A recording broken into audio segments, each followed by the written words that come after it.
members of the universe, all our brothers and sisters in the different countries, wherever they are, we extend you a very warm welcome. Yet another very powerful evening. It's a Saturday evening. It's 12th of December 2020, and today is the 427th webinar, Making Education Relevant. So, ladies and gentlemen, bhaiyo aur behno, brothers and sisters across the world, green morning, green afternoon, green evening, wherever you are, we hope that you're taking care of your health, you're taking care of your wellness, you're looking after yourself, your brothers, sisters, family, neighbors, communities, societies, civilization, continents. Whatever best you can do, let's do it. 1.86 billion children are at present away from schools, colleges, universities, and a lot of things are passing through mind. Parents are having tough time, and first time they are realizing it is not only bringing children to the world, but looking after children as well. Because some of the parents were depositing their children like ATM early in the morning at 8 o'clock in the school and picking up at 5 o'clock from the crutch in the evening and then taking them home. And now the role and the profile, everything has got changed. And one of the predictions, something very interesting which has come from the world over is 71% of children are enjoying at present digital education because there's more accountability of what is being taught. What exactly are you teaching and how children are being empowered? And now the actual principals are parents. Those are sitting next to the kids and they are watching what is going on. So, ladies and gentlemen, it's such a pleasure that this evening in our series for our dedication, devotion, and our pious feeling for Swami Vivekananda ji, we are moving in that journey, his teachings for education and youth empowerment, and particularly when we talk about the contemporary relevance of Swami Vivekananda ji's views on education. This evening we are privileged, it's a proud privilege for all of us, the entire global community, because our chamber takes care for non-resident Indians world over. So Swami Medhananda ji, the assistant professor and head of the program in philosophy, Ramakrishna Mission, Vivekananda Educational and Research Institute in Vellore Math from West Bengal is joining us. We extend him a very hearty welcome. He has joined us this evening with the great efforts of Sudeep Majumdar ji, who is our advisor, ICL side. Let me just move on quickly with flipping few slides. So, ladies and gentlemen, this figure has got changed, and from tomorrow we will change the slide. The new figures have come. Instead of 30 million now, there are 31 million non-resident Indians. So, during this pandemic, doctors, nurses, paramedical people, they are doing great job. They are doing great service. They are warriors. But our teachers are not less than anybody else. They are also doing great job. All teachers, you're the great warriors. You're the great soldier. I come from army background. I can appreciate your efforts, what you people are doing. It's a great, great, great job. God bless all of you and all of us. Our chamber every day, 12 hours is in your service from morning 9 o'clock till evening 9 o'clock. Today also, after this, we have got two programs. One program is on Ayurveda for your global wellness. And thereafter, 8 p.m., we have got a program from the non-resident Indian, which will be going globally, and we finish at 9:15 tonight. There are 25 programs by the chamber every week. So that means about 100 programs per month. And when we talk about it, we have taken all parameters into consideration. What does today's youth want? What is the importance of education, skills, competency, positive thought process, creativity, collaboration, all that we are taking, teacher empowerment, youth empowerment. Then Friday, we bring a special program from Singapore, water management strategies. Saturday evening, 5 p.m., we bring a program to you on Swami Vivekananda ji. Tomorrow evening, 5 p.m., you will have a program on micro, small, and medium enterprise. Tomorrow, Sunday morning from America, from the United States, Los Angeles, you will have a live program for 1.5 hours on Srimad Bhagavad Gita and India's main Upanishad. What is their relevance and significance in today's education ecosystem? Tomorrow evening, we will have 3 p.m. India ASEAN series for all the 10 countries what we have got. Saturday evening, there's a special program on your health and wellness that's on Ayurveda. Every day, 12:30 to 1:30, there's a motivational talk for the youth. And Saturday and Sunday evening, 8 p.m., you have got a special program by the non-resident Indian for Indian diaspora, what they can do for India's education ecosystem. And then the world has to get into new orders now. World has to move on. The B2B is no more business to business. It is back to basics of life. And when we talk about it, ladies and gentlemen, we got to understand there's a sustainable development process now. Basic food, basic health, basic education, and entire ecosystem got to get back to the basics of life. So, whatsoever human mind can conceive and believe, it can achieve. Let's come together. Let's make education relevant. This evening, we are privileged. Swamiji is joining us. Before joining the Ramakrishna Order, he received his PhD in 2009 from the University of California at Berkeley, where he specialized in German philosophy. Wow. He was also a Fulbright scholar at Humboldt University, Berlin in Germany, and a visiting student in the University of Oxford. Swami Medhanandaji is the author of two books, Infinite Paths to Infinite Reality, Sri Ramakrishna and Cross-Cultural Philosophy of Religions, Oxford University Press, 2018, and A Dialectic of Aesthetic Agency, Re-Evaluating German Aesthetics from Kant to Adorno, that is Bloomsbury, 2013. He is also the editor of the Bloomsbury Research Handbook of Vedanta 2020. He has published over 25 articles in international peer-reviewed journals. We extend him a very hearty welcome from Bangalore Mutt, joining us this evening. Ladies and gentlemen, this evening is brought to you with the efforts of Mr. Sudeep Majumdar, our advisor for the chamber. He is associated with the Ramakrishna Mutt and the mission and its various centers. He is a district convener of Swami Vivekananda Bhava Anugragi Zilla Smiti under Ramakrishna Mission, Institute of Culture, Gold Park, Kolkata. He is a member of Mentor Group Parivar Education Society. He is actively involved in social services and tribal welfare work through Rotary Club on national level and has been felicitated and honored for his work.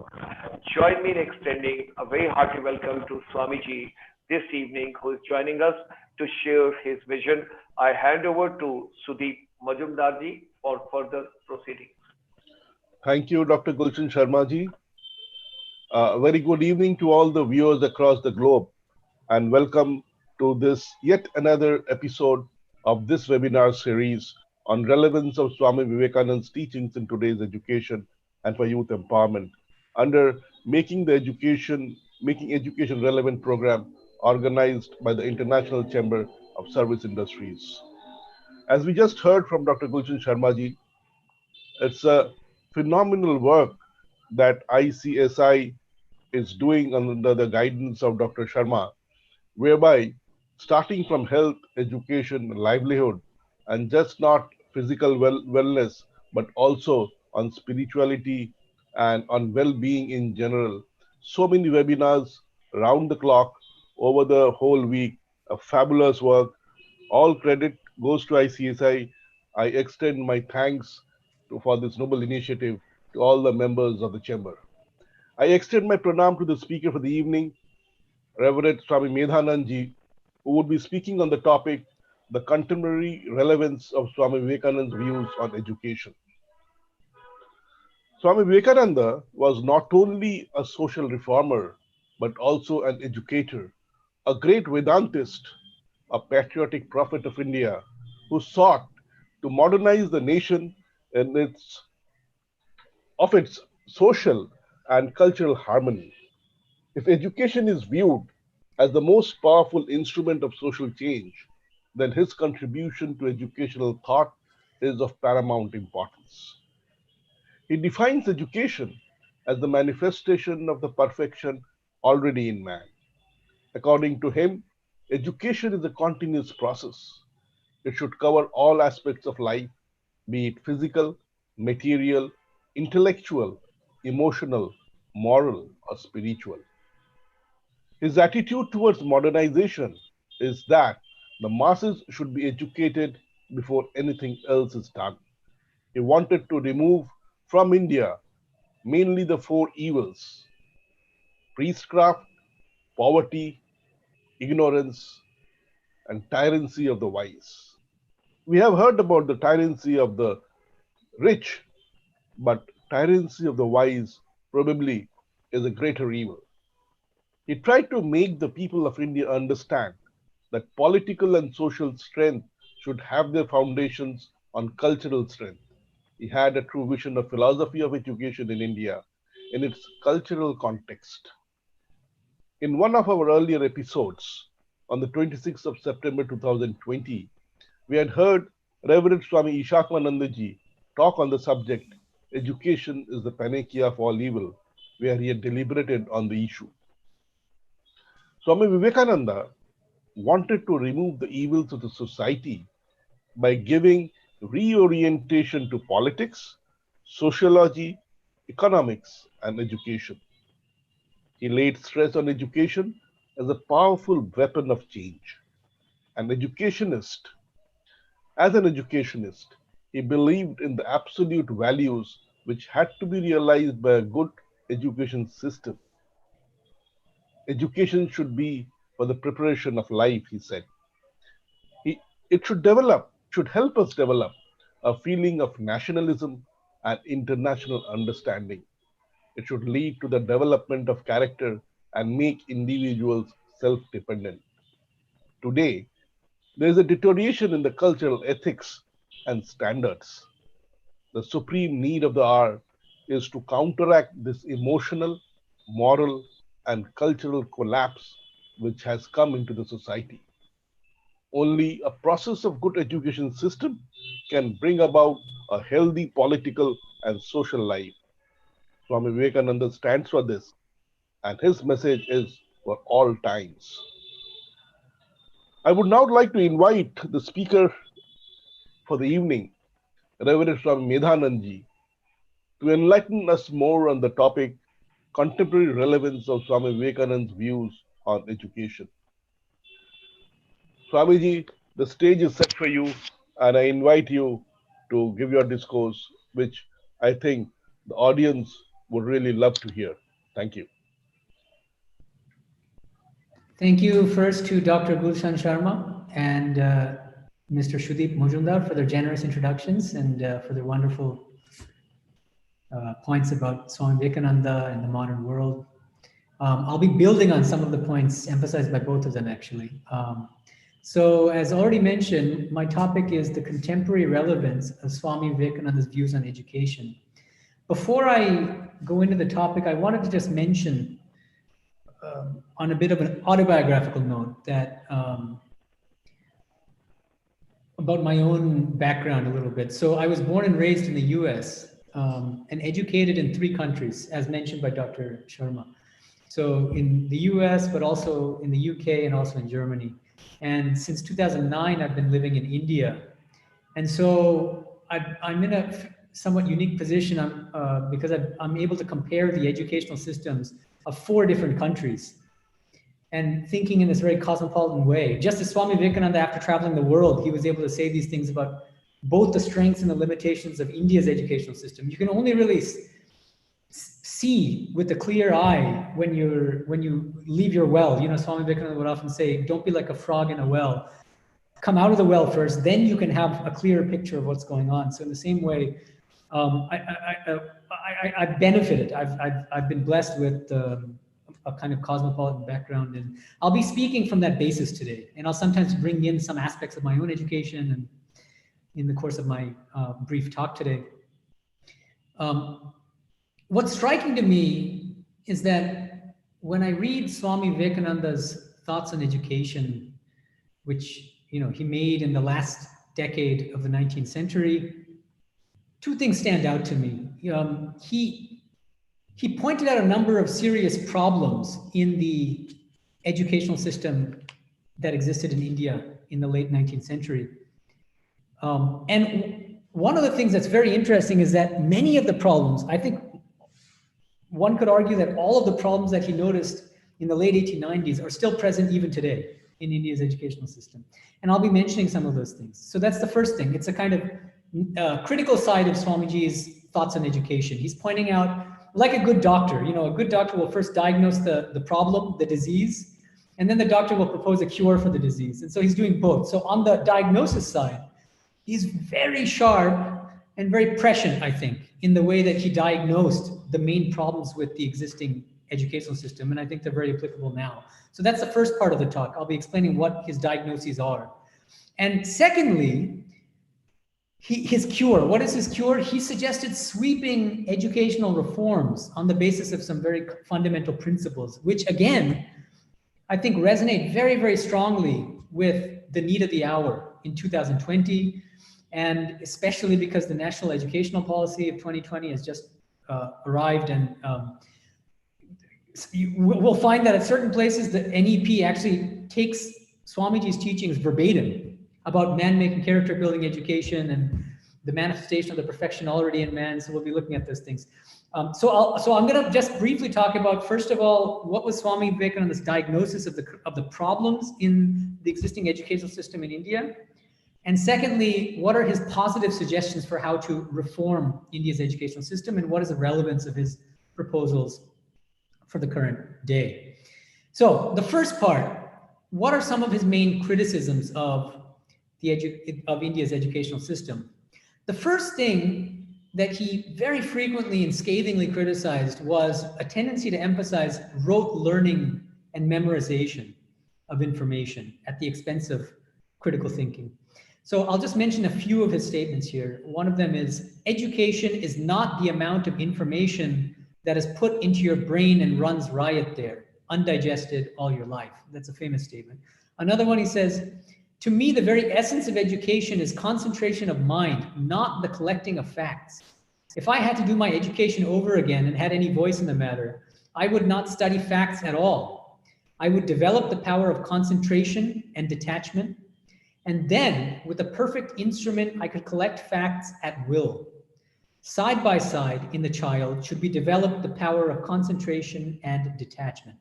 And I'll just mention one other brief statement of his. He said, the present system of education is all wrong. The mind is crammed with facts before it knows how to think. Control of the mind should be taught first. So these are just some of the very powerful statements he made about the problems with the existing educational system. What's interesting to me is he said these things in the 1890s, and when I moved to India in 2009, and then I joined Vivekananda University as a brahmacharya in 2010, since I became an educator myself, I was interacting with other professors and other teachers in different universities, and I found, to my surprise, after having studied at Oxford and Berkeley and Berlin, that here the system is totally different. And for instance, I was talking to one philosophy educator in a college nearby, and I asked him, so how is Kant's philosophy taught, the German philosopher Kant? How is it taught? How is his philosophy taught? And he says, oh, it's very simple. The teacher will just write his doctrines on the board and then tell the students to memorize exactly what he wrote on the board and regurgitate it word for word. And those people who can repeat exactly what he said as faithfully as possible will get 100%, and those who don't will suffer. And I was so shocked to hear that. And because I just a few years before that, I had spent a year as a Fulbright fellow in Germany.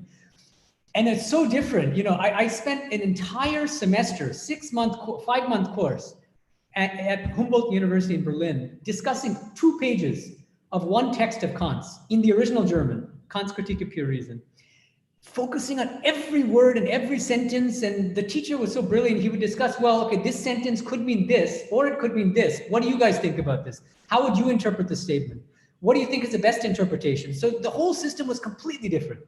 It's based more on critical thinking, more based on discussion, more thinking about what are different perspectives on the same issue, rather than telling you, so in India, one of the things I found, which, as I pointed out, Swami Vivekananda diagnosed over 100 years ago, is that in India, there seems to be a more of a focus on a top-down education, we can call it. It's about, I'm lecturing at you. I'm not educating, as a co-learner, but I know everything, you know nothing, and let me tell you the truth about things, or how things are. And so that was quite jarring to me. And I felt that now that I've joined Swamiji's order, that I'm trying in my own small way and by the grace of Swami Vivekananda and Sri Ramakrishna to try, in my own small way to bring some of the best parts of the education that I received in the West and try to incorporate them here in India. Of course, I'm not idealizing Western education. That has plenty of problems. But comparatively, actually, this is one thing that struck me when I read the NEP, the National Educational Policy. Many of the changes they're proposing are actually already present in at least the institutions I studied at. So regarding more about, what is the contemporary relevance of Swamiji's point here about rote learning and memorization? One of the things, this is a movie that I saw actually just before I joined the order called Three Idiots. It's a very popular movie, right? And the character played by Amir Khan, he wanted to be a wildlife photographer. And his father said, no, you must be, I believe, an engineer. And so he kind of forced him into this other line, but it wasn't really suiting his nature. And the part of the movie is about tracking how he kind of discovers his own passion and goes against his father's wishes, but for the good of the entire family. And, that struck home with me because I grew up in Boston, but my father, of course, both my parents are Bengali, and my father is a bit conservative about these things. So my father's a mechanical engineer himself. And so in high school, and I was quite good in math subjects as well. So he said, you should study computer science. And he was sort of forcing me to do that. So when I first enrolled at Berkeley as an undergraduate, I enrolled as a computer science major. But fortunately in the US, they have a 4-year undergraduate system. And the first year, they give you full freedom to take whatever classes and whatever subject you're interested in. And then after 1 year, you can decide what you want to major in, right? And so you don't decide from the beginning. So after 1 year, and I took classes across the board in economics, computer science, mathematics, English, philosophy, I looked into my heart and I asked myself, what do I really care about? It's not computer science. I care about philosophy and I care about English literature. And so I changed my major, which is perfectly acceptable in the US, but not acceptable to my father. So I told him, he was very upset. So the point is that India has a long way to go with regard to, one of the things that, again, that strikes me about Indian culture even now is that there's an extreme bias towards sciences, towards science subjects. And in West Bengal, for instance, there's this exam called the Madhyamik, which is this, I think it's taken at the end of 10th grade. And those who do exceptionally well will almost always go into the science stream. And those who do very poorly may go into the art stream. I mean, this is a kind of stereotype, but it's often true. And it's very sad that I have to say this. And it's simply not the case in the West. So there's a lot we have to learn both from Swamiji and also from the Western educational system, at least in the countries that I was educated in. Because at Berkeley, for instance, most people, I would say, give equal status and standing to both the arts and the humanities. There isn't this kind of extreme bias. And I'm going to mention later on how some of Swami Vivekananda's own ideas relate to this bias toward the sciences in India and how we can fix that problem. Now, that was just the first diagnosis. The second diagnosis is this, that Swamiji also said that he said that the current educational system, which means, again, that 1890s educational system, is a negative education. And I'll just read one very interesting passage. He says, the education that you are getting now has some good points, but it has a tremendous disadvantage, which is so great that the good things are all weighed down. In the first place, it is not a man-making education. It is merely and entirely a negative education. A negative education or any training that is based on negation is worse than death. The child is taken to school, and the first thing he learns is that his father is a fool. The second thing, that his grandfather is a lunatic. The third thing, that all his teachers are hypocrites. The fourth, that all the sacred books are lies. By the time he is 16, he is a mass of negation, lifeless and boneless. And the result is that 50 years of such education has not produced one original man in the 3 presidencies. So this is a very strong indictment of the existing educational system. And I really like the way that he put this, that he called this a negative education, where it's an educational system that makes Indians feel embarrassed and ashamed about their own great heritage. And one of the things that the NEP, that the National Education Policy emphasizes again and again, is the need to grant respect and reverence for our own ancient Indian knowledge systems. And that's something that Swami Vivekananda was a great forerunner in encouraging. Because even now, if we fast forward again to 2020, to the current day, we'll find that in many institutions throughout India, it's considered to be advisable from an academic standpoint and from an intellectual standpoint to criticize Mother India's own traditions, own great texts like the Bhagavad Gita. It's very fashionable now to do that. And it's considered to be somehow gauche, or considered to be old-fashioned or unrigorous to mention, statements from Bhagavad Gita or from scriptures, and that really needs to change. Now, those are some of the negative diagnoses that Swami Vivekananda made about the existing educational system at the time. And as I pointed out, we find the same maladies afflicting the current educational system. On the positive side, he made a number of remarkable suggestions, each of which finds profound resonances with different aspects of the national educational policy. So I'll just briefly mention some of them. So number one of the things that Swami Vivekananda emphasized over and over again for a truly robust educational system is the need for originality and critical thinking. How did he emphasize it? First of all, apart from his teachings, I think critical thinking was embodied in his own life more than anything else. We find from his own biography that when he first met Sri Ramakrishna, for the first few years, he was extremely skeptical of Sri Ramakrishna's claims, of his teachings. Sri Ramakrishna would claim that he would have visions of Kali. Vivekananda did not just accept, oh yes, I believe it. I believe that you're seeing Mother Kali. He said, no, they could be hallucinations. How do I know they're not hallucinations? He would challenge challenge Sri Ramakrishna at every step. And Sri Ramakrishna encouraged him and appreciated it. And he said that this is the best way to learn. The best way to learn is to question, to challenge. And I'll just mention, this is one beautiful statement that Swami Vivekananda said to Sister Nivedita, one of his own disciples. He said, let none regret that they were difficult to convince. I fought my master, by whom he meant Sri Ramakrishna. I fought my master for 6 years with the result that I know every inch of the way, every inch of the way. Another famous incident is Sri Ramakrishna would say that he couldn't even touch metal, a metal coin, and his hand would kind of convulse when he did. Swami Vivekananda was skeptical of this. So the young Naren, he secretly took a coin and put it underneath Sri Ramakrishna's mattress without telling him. And then he noticed the moment that Sri Ramakrishna sat on that mattress, he jumped up as if a scorpion had bit him. And then he finally believed what Sri Ramakrishna said. So again and again, he would question and challenge Sri Ramakrishna. That's the ideal student. And it's also the ideal way for a teacher to encourage students to think for themselves. So Sri Ramakrishna was the ideal teacher and Swami Vivekananda the ideal student. There should be a kind of an ideal combination on both sides of teacher and student.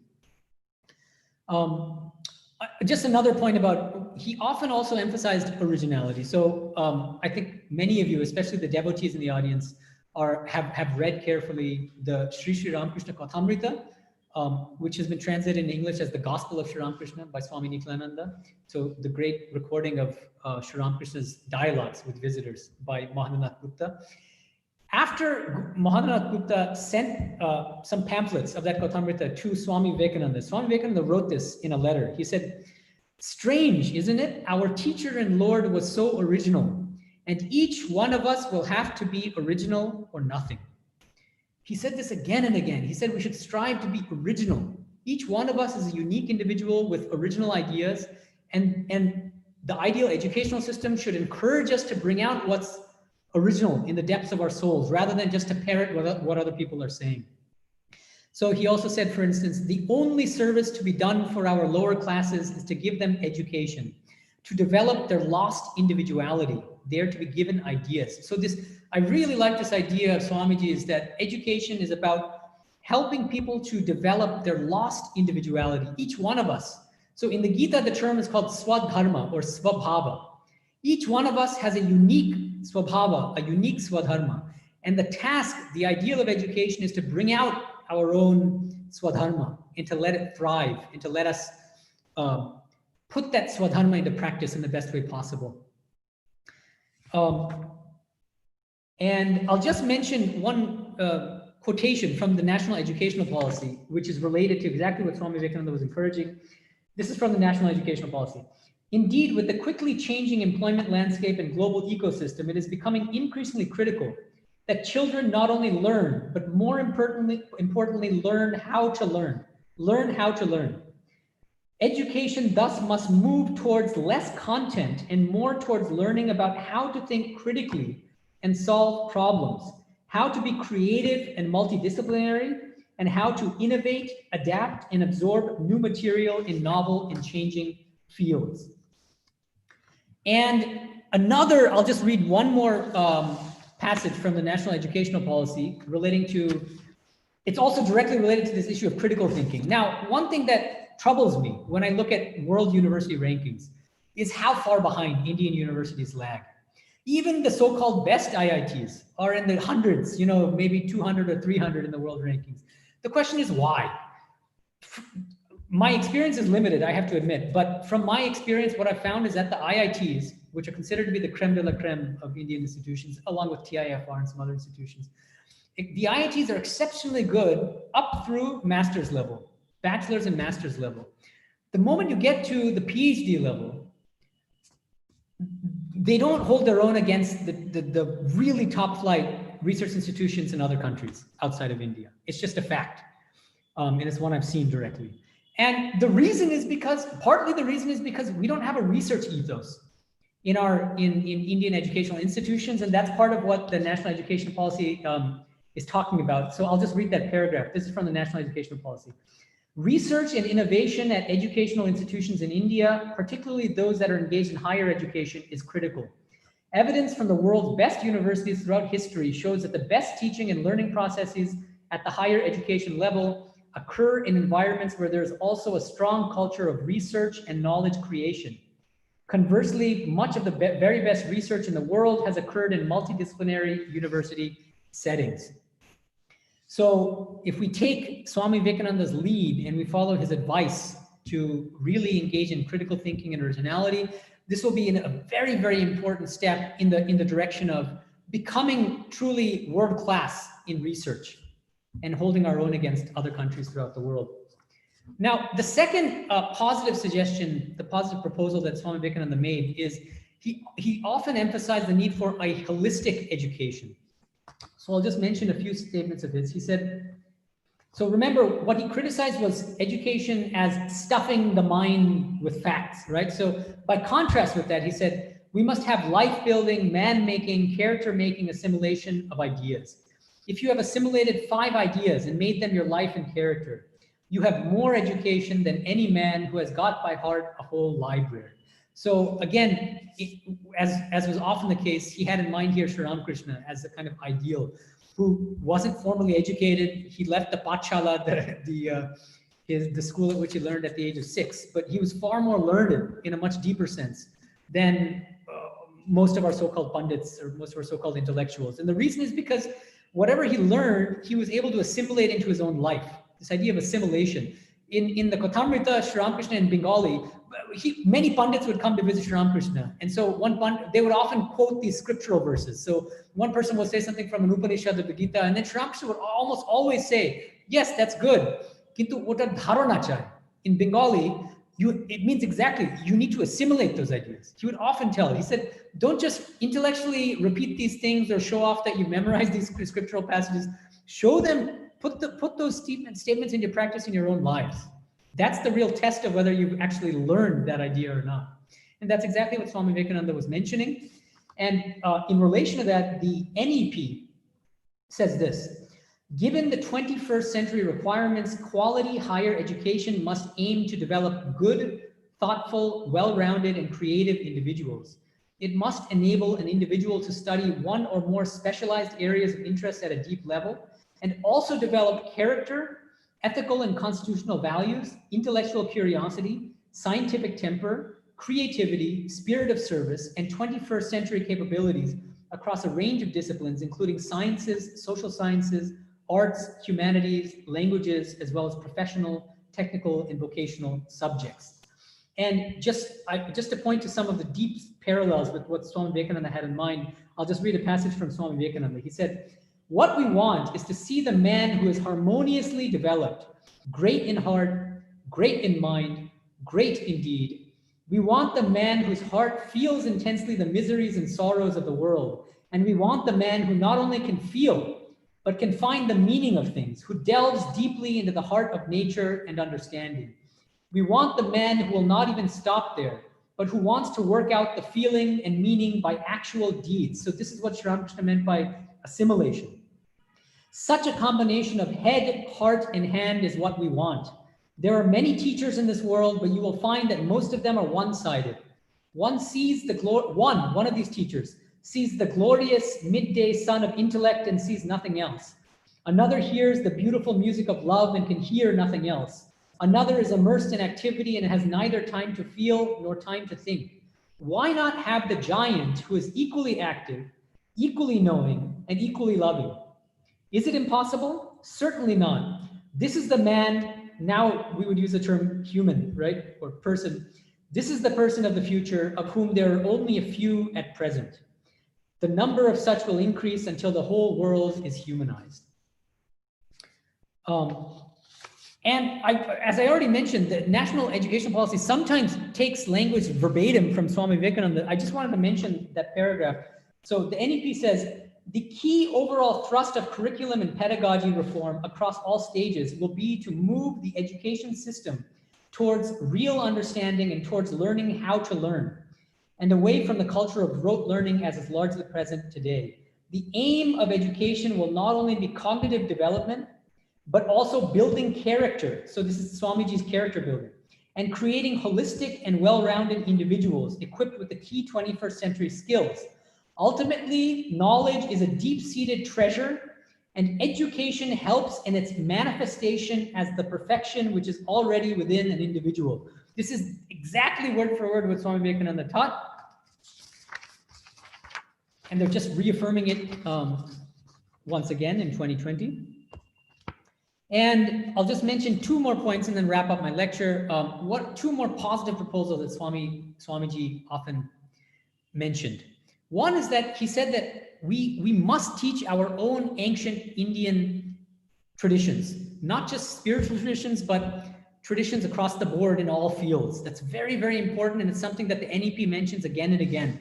And the NEP mentions that we must teach Sanskrit in a more serious way. Of course, there's a kind of standard Sanskrit class, which is it's taught in such a way that the students will fall asleep. So the NEP encourages a completely different way, a more lively and more beneficial way of teaching Sanskrit. And Swamiji over 100 years ago said that this is an absolute essential thing to do in India, is that we must teach Sanskrit in a really rigorous and also in an enlivening way. And these are some of the things he says. One of the statements he says about Sanskrit is, "Therefore, the ideas must be taught in the language of the people. At the same time, Sanskrit education must go on along with it, because the very sound of Sanskrit words gives a prestige and a power and a strength to the race." And the other thing that Swamiji often emphasizes is that we should very openly and proudly teach our own great Indian heritage. And one example of that is when he says, "Ideal characters must always be presented before the view of the girls to imbue them with the devotion to lofty principles of selflessness. The noble examples of Sita, Savitri, Damayanti, Leelavati, Kana, and Meera should be brought home to their minds, and they should be inspired to mold their own lives in the light of these." And with respect, for instance, to my subject, which is philosophy, there's a tendency in philosophy departments in India to favor Western philosophers over Indian philosophers. And that's even more the case in Western philosophy departments, where only Western philosophy is usually taught. There are some exceptions, and fortunately, there's a trend, at least in Western educational institutions, to incorporate some Indian philosophy into the curriculum, but it's happening very slowly, and there's still a huge imbalance. So it's still 98%, at best, it's still 97 or 98% Western philosophy and about 3% Indian philosophy, but it's improving. In India too, I'm not sure exactly, but what I find is that there's still an imbalance, and that they still they favor too much Western philosophy, but that we should give equal place to both Indian philosophy and Western philosophy. That's what I feel. And in my own courses, I always try to teach my courses in what I call a cross-cultural manner. So the idea is that I focus on a particular philosophical problem. So whether that problem is a problem of evil, why does an all-loving God permit so much evil in this world, so much suffering? And then what I do is I compare some of the insights from Indian traditions on the problem of evil with some insights from Western traditions. So I don't say that, let's give priority to the Western approach to the problem of evil or the Indian approach. We look at both equally. And I think that's a fruitful approach, and it's one that I think Swamiji would have encouraged, because Swami Vivekananda was a great cosmopolitan, and he always encouraged us to think like a global citizen rather than just, like a frog in a well, as I mentioned earlier. And finally, this is the last positive proposal I wanted to mention. The NEP very frequently mentions the need to tailor the educational curriculum to each student's interests and needs in place of a one-size-fits-all education. So I'll just read one sentence from the NEP about this. The NEP calls for flexibility so that learners have the ability to choose their learning trajectories and programs, and thereby choose their own paths in life according to their talents and interests. And this is what Swami Vivekananda said. He said, each of us is naturally growing and developing according to his own nature. Each will in time come to know the highest truth, for after all, men must teach themselves. What can you and I do? Do you think you can teach even a child? You cannot. The child teaches himself. Your duty is to afford opportunities and to remove obstacles. A plant grows. Do you make the plant grow? Your duty is to put a hedge around it and see that no animal eats up the plant. And there your duty ends. The plant grows of itself. So again, I already mentioned that in the Bhagavad Gita, for instance, there's this idea that comes up again and again, the idea that each of us has a swadharma. And the ideal education, according to Swami Vivekananda, is to allow each of us to discover our own swadharma and to live and act in accordance with that swadharma. And with that, I will conclude. Om Shanti Shanti Shanti Harihi Om Tat Sat Shri Ramakrishna Arpanamastu. Swamiji, that was wonderful listening to you. And you so rightly put the teachings and the sayings of Swami Vivekananda pertaining to education and comparing it with the new education policy which has come out. And truly speaking, as you started by saying, uh, the new education policy now gives us the freedom, and you compared your experience of getting educated in the West, where you had the freedom to choose from a wide number of subjects. You didn't have to choose the major, and even later on, you could change the major. That is something which is very much, so much needed. I remember when I was doing my graduation, you know, uh, I wanted to select my subjects, and I had a strange combination of my liking, which was not possible at those times to study. I wanted to study mathematics, physics, and history, but it was No scope. never permitted during those times. But today we can do it with the new education policy. That is something which we can do. You know, I I'll give an example from my father. My father, he was a brilliant student, and as you rightly said, it was a time when people with good marks would invariably go to study science. The next would go for arts or commerce, depending upon which state they are in. So he was found to be good, very good in science, and he got admission both in medical and engineering college. He chose one, but internally, his line of interest was philosophy and literature. So on one hand, he did his technical education, he did engineering and studied on that. But parallelly, just because to satisfy his urge and his passion and his liking, he also did a master's in Bengali because he was so much interested in knowing the the literature and the cultural side of it. And during those times, I remember even I see my father and uncles.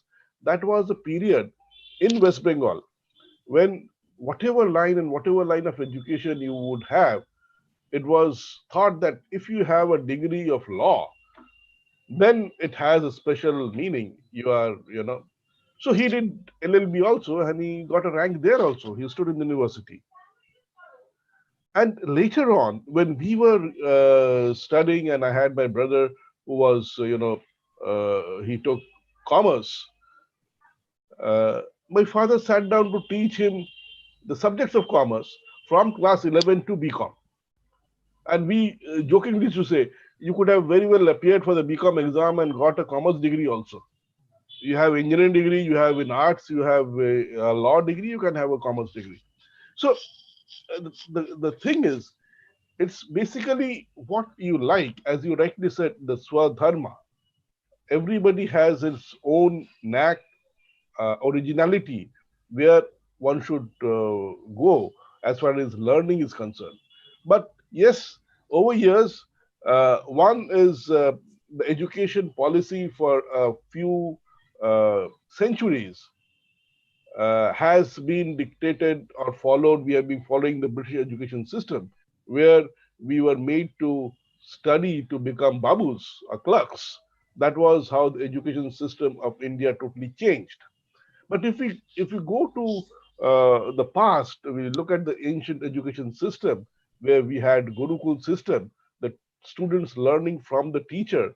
It was more about putting them at a place where they were answering, getting answers, finding answers to the problems. As you rightly said, critical thinking. They were never given anything which they can just, memorize by heart and put down by copying, like what we have done during our education system while we were educated. Yes, we had teachers who would prefer answers that were, you know, a Xerox copy of the notes given in the class rather than anything that was original. So that the degradation of the education system had taken place over centuries, a number of centuries, and the resultant is what Swamiji so nicely diagnoses the root cause of the problem of the education system, and which he said, as you rightly said, over 100 years back, 120, 30 years back, but it is still relevant as of date. Uh, then coming to the other thing that you rightly focused on, the biasness towards studying science if you are good in studies.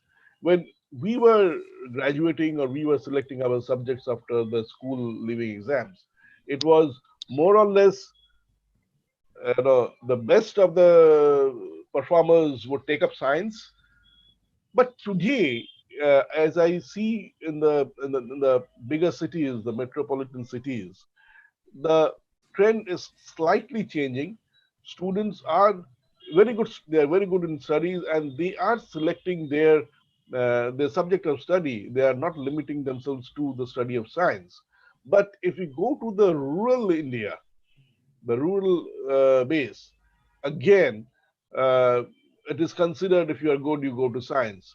But unfortunately, we do not have the proper infrastructure and lack of proper teachers to help the study of science in the rural India.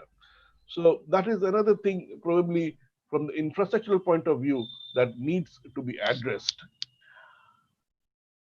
Coming to the languages, and as you quoted from Swamiji's sayings, yes, we have so much become accustomed to aping the West and liking everything that comes from the West, and we feel so sorry and ashamed to talk about our own culture, our heritage, which has been rich in many ways. Because number one, as Swamiji has said, we have been taught with a negative mind frame. We have been taught that everything that we had was negative and bad, and our ancestors were fools and fathers didn't know anything. True. When we go out, you have been brought up in the States. I had the opportunity to be in the US with my during my professional career for a year and a half. Uh, and I have found, unfortunately, many Indians who have gone there, they feel ashamed to talk about their heritage and culture, probably because of two reasons. One of the reasons being they are unaware about their own heritage and culture and the richness and the goodness in it. They have been taught about the negative things. They have been given probably a glass to look through a negative mind frame altogether. So they are not aware and they are not proud. I can recall an incident. Of course, that was slightly different. One of my colleagues, we were colleagues in India, and we were colleagues back in the company that we were working for in the US. And one of our senior partners of the organization is an American. It was supposed to be a Mother's Day or a Father's Day that was coming up, and he called up and said, "What are you doing special thing for this particular day?" So this friend of mine, he said, "No, we don't celebrate this." So he was criticized. "Hey, you don't respect your parents, you don't celebrate Mother's and Father's Day." So he proudly said, "No, no, you've got it wrong. We respect our parents and we respect and remember them each and every day of our life. We don't need a special day to remember and to show our respect towards them." But that attitude is missing in most of us who are going out. Then coming to the point where you rightly said about, I quoted IITs having good rank in the masters and undergraduates, but falling back on the research side. Again, probably we do not have the proper infrastructure for research and development. And as a result, we see a brain drain. Anybody who is thought to be good, he looks to go west. Apart from probably the job satisfaction and the opportunities to come up with original work and the recognition that they get, also there might be a mind frame where it adds to our stature in the society if we have, okay, I have been abroad, so that might. Can I add one point Yes, about that issue? I think it's very important. One more thing Swami Vivekananda often said is the ruin of India is jealousy. yes, Jealousy. And you're mentioning infrastructure, that's okay, but we shouldn't let Indians off the hook because right. this is a problem endemic to India. I've lived in 4 countries, and there's an enormous problem in India at all levels. The Yes. moment one person shows that he or she has exceptional capability and quality, everyone else in that field, in that department, will try to drag that person down. Yeah. It is a typically Indian trait. I have not seen it in any other country in the world that I've lived in or visited. Very And that is, forget about infrastructure. We can have the best infrastructure in the world, and we will still have this jealousy problem. And that's the root of the problem of brain drain, in my opinion. I'm saying this in a very emotional way because I'm feeling it directly, and I've seen it, and it's very, very sad to see Indians tearing each other down instead of encouraging others. And one of the reasons why people, no matter how good TIFR has an excellent infrastructure, there's no infrastructure problem there. Just as an example, but why do people still choose to do their PhDs abroad? One of the reasons is because they cannot tolerate that kind of atmosphere of jealousy and resentment. Yes. And in the West, I didn't feel that, to be honest, nearly as much. Very true, Swamiji. As you said, even when Swamiji talks about this, he said the root cause is jealousy. And he rightly said, when he talks about organization, and he says that two of you cannot work together. That is the main problem of we Indians. We need to learn from the West.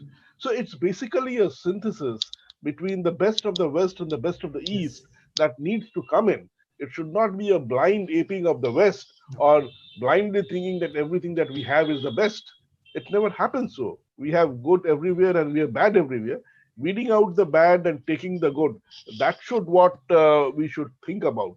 And it is good that the new education policy is trying to come up with so many things of what Swamiji had talked about. the education and the education system over a century back. And I think Dr. Gulshan Sharma ji, you might also a wonderful series of these webinars that you are hosting, and many of them on education. And the NEP also, you had some special programs I was seeing. So I think today's deliberation from Swami Medananji Maharaj has been so much practical and relevant to the whole cause and situation that we are in. And probably the students, the teachers would benefit a lot from what you said. They need to read Swamiji to feel. Yes, that feeling has to come in. It's just not, we are not money making machines that we are thought of if we are educated. There is the development of the head, the heart, and the hand. So the heart, the head is intellectual development is required, but until and unless the heart is also developed, we have that love, that universal feeling of universal brotherhood. How can we progress as a nation, as a community, as an individual? It is not at all possible.